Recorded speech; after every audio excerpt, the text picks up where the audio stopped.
অনেকেরই মনে করেন প্রশ্ন যে ইন্ডিয়া থেকে মানে এত কম খরচে আসে কিন্তু বাংলাদেশিদের জন্য এত মানে বেশি কেন লাগে।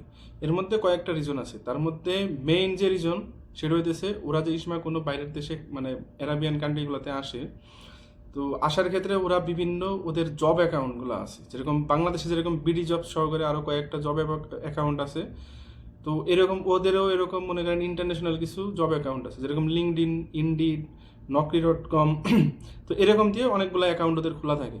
তো যেইখানেই কোনো মানে চাকরির সার্কুলার হয় তো ওইখানে ওরা অ্যাপ্লাই করে, অ্যাপ্লাই করার পরে ওরা ওইখান থেকে দেখা গেল অনলাইন ইন্টারভিউ দেয়, ইন্টারভিউ দেওয়ার পরে ওরা সিলেক্ট হলে তারপরে কোম্পানি থেকে আপনার যে মানে কন্ট্যাক্ট পেপার পাওয়ার পরে তারা ভিসা এবং এয়ার টিকিট সব মানে বন্দোবস্ত ওরা নিজেদেরটা নিজেরাই করে। শুধু আপনার যেই সময় ভিসাটা উকালা করে ভিসা প্রসেসিংয়ের জন্য মনে করেন ওরা যে কোনো একটা এজেন্সির কাছে প্রসেসিংয়ের জন্য যায় আর কি। বাট আমাদের বাংলাদেশিদের ক্ষেত্রে এইভাবে আসার পরিমাণ মনে করেন হাজারে একটা আর কি।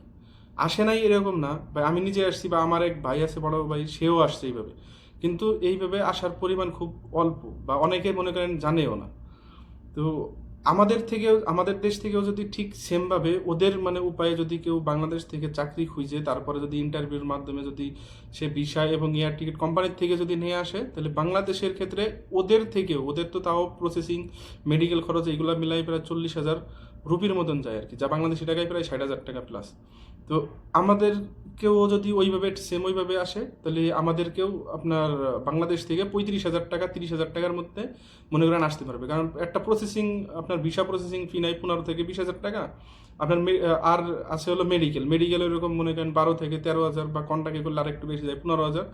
আর মনে করেন তো অন্যান্য যে খরচ ওইটা তো মনে করেন নাই, যে 500 টাকা মনে করেন ফিঙ্গার দিতে লাগে, এরকমভাবে সব মিলাই আপনার 35,000 টাকার মতন ম্যাক্সিমাম খরচ হইতে পারে। আর 2 নাম্বার কারণ হইতেছে ওদের যে এজেন্সিগুলা ম্যাক্সিমাম ওরা ডেলিগেট ইন্টারভিউর মাধ্যমে তারপরে মনে করেন লোক পাঠায়।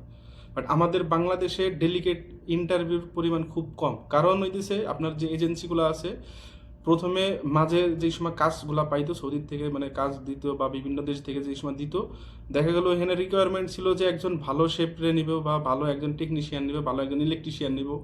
তো ওরা কি করতো এজেন্সির থেকে মনে করেন কাজ পারুক না পারুক ওইভাবে বিশ্বাসের উপরে ওরা যেভাবে ভিসা দিত, এরাও সেই বিশ্বাস ভঙ্গ করে আপনার উল্টাপাল্টা লোক দিত। তো যখন এইখানে মনে করেন একটা কোম্পানি এরকম প্রতারিত হবে তখন তো দ্বিতীয়বার কাজ দিতে চাইবে না।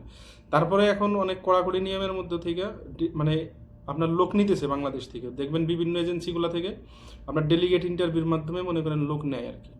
তো ডেলিগেট ইন্টারভিউর মাধ্যমে ওরা ওইভাবে ডেলিগেট ইন্টারভিউর মাধ্যমে আসে। তো এই ডেলিগেট ইন্টারভিউর মাধ্যমে যারা আসে ওইখান থেকে তাদেরও প্রায় 1.5 লাখ রুপি থেকে শুরু করে আরও কিছু বেশি পর্যন্ত যায়। আনুষঙ্গিক খরচ আরও কম দেখায়, বাট টোটাল মিলায় প্রায় 1.5 লাখ থেকে 1,70,80 এরকম রুপি পর্যন্ত চলে যায়, যা বাংলাদেশি টাকায় প্রায় মনে করেন 3 লাখ টাকার মতন, বা আপনার 2.5 লাখ প্লাস আর কি। তো আমাদের দেশ থেকেও কিন্তু আপনার 2.5 লাখ টাকায় আপনার যে ডেলিগেট ইন্টারভিউ দিয়ে যারা আসে এরাও কিন্তু আপনার যদি একটু ভালো কর্মদক্ষ হয় তারা কিন্তু আপনার 2.5 লাখ টাকা দিয়ে আসে। বা আপনার যদি নর্মালও যদি হয় একেবারে, তাও মনে করেন ম্যাক্সিমাম 3 লাখ টাকার মধ্যে কিন্তু আসতে পারতেছে, যারা অরিজিনাল কোনো দালাল ছাড়া ডাইরেক্ট এজেন্সির সাথে যোগাযোগ করে মনে করেন আসতেছে। আর ওদের ওই দেশে দক্ষ কর্মীর পরিমাণ এত বেশি যে আপনার যে গৃহকর্মীর কাজে ওরা বেশি একটা আসতেই চায় না, যার কারণে ওদের ওইখানে যেটা আমরা ফ্রি ভিসা বলি বা লোড আনলোড ওয়ার্কার যেটা বলে আমাদের ভিসাটা দেয়, বা খাদামা ভিসা, মানে যেটাই বলেন, যে খাদ্দামা বলেন, ফ্রি ভিসা বলেন, লোড আনলোড বলেন, যেটাই বলেন, তো ওদের ওই দেশে ওরা যে কাজ নিয়ে আসে ওরা অবশ্যই ওদের নিজের দক্ষতার উপরে আসে। মনে করেন সেটা ড্রাইভিং হোক, ইলেকট্রিশিয়ান হোক, প্লাম্বার হোক, বা কোনো ইঞ্জিনিয়ার হোক, বা যাই হোক, ডিজাইনার হোক, যাই হোক, যে প্রফেশনে হোক, ওরা ম্যাক্সিমাম আপনার ওই প্রফেশনের উপরে ওরা নিজেরা জব ম্যানেজ করে আসে। এবং ওদের জন্য আরেকটা নিয়ম হইতেছে আপনার আপনার এসএসসি উপরে যারা আছে ওদের জন্য ভিসার প্রসেসিং একরকম, এবং এসএসসির নিচে যারা আছে এদের জন্য ভিসার প্রসেসিং একরকম। কারণ মনে করেন ওদের দেশের থেকে ওরা জানে যে যারা এসএসসির উপরে তারা মোটামুটি একটু বোঝে, তারা নিজেদের মানে জবের ভালো মন্দ সব কিছু বোঝে। তো ওদের জন্য ওরা নিজেরা প্রসেস করে মনে করেন বা সব কিছু নিজেরা করতে পারে। বাট যেই সময় একটা এসএসসির নিচে বা মানে যারা অল্প শিক্ষিত এরা মনে করেন কোনো সময় চাকরি টাকরি বাইরের কান্ট্রিতে যাইতেছে, তো এইটা কিন্তু সম্পূর্ণ এম্বাসি থেকে তত্ত্বাবধান করে, যে ও যায় কোন জায়গায় চাকরি পাইতেছে, কিভাবে থাকবে বা কোন কোম্পানিতে যাইতেছে, এরা কিন্তু এইখান থেকে আপনার পুরো ডিটেলস দিয়ে তারপরে যে সময় কনফার্ম হয় যে না এই জিনিস মানে যেইখানে যাইতেছে আসলেই খুব ভালো বা সব কিছুর মানে সত্যতা আছে, তো তখনই ওরা ভিসা স্টাম্পিং করে ছাড়ে। তার আগে কিন্তু মনে করেন ওরা মানে ছাড়ে না। আর তারপরে যদি কোনো এজেন্সিও মনে করেন ওদের কোনো রকম জালিয়াতি করার চেষ্টা করে বা কোনো এরকম ইটি করে, ওদের গভর্নমেন্ট থেকে অবশ্যই সাথে সাথে অ্যাকশন নেয় এবং এটার ক্ষতিপূরণ নেয়।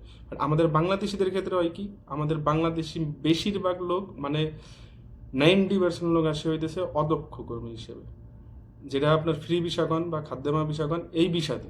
তো এই ভিসাতে যখন আসে মনে করেন আসার পরে ওরা কাজ টাজ মনে করেন বিভিন্ন একজন দালালের উপরে আসে, দালাল দেখা গেল কাজ দিলে ভালো কথা, যদি কাজ না দেয় খারাপ। তো এইটারে অনেক ধরনের এক ধরনের বিজনেস হিসেবে নিছে বর্তমানে। আগে একটা সময় ছিল খুব ভালো একটা অবস্থানে ছিল, বাট বর্তমানে এটা এক ধরনের বিজনেস হয়ে গেছে।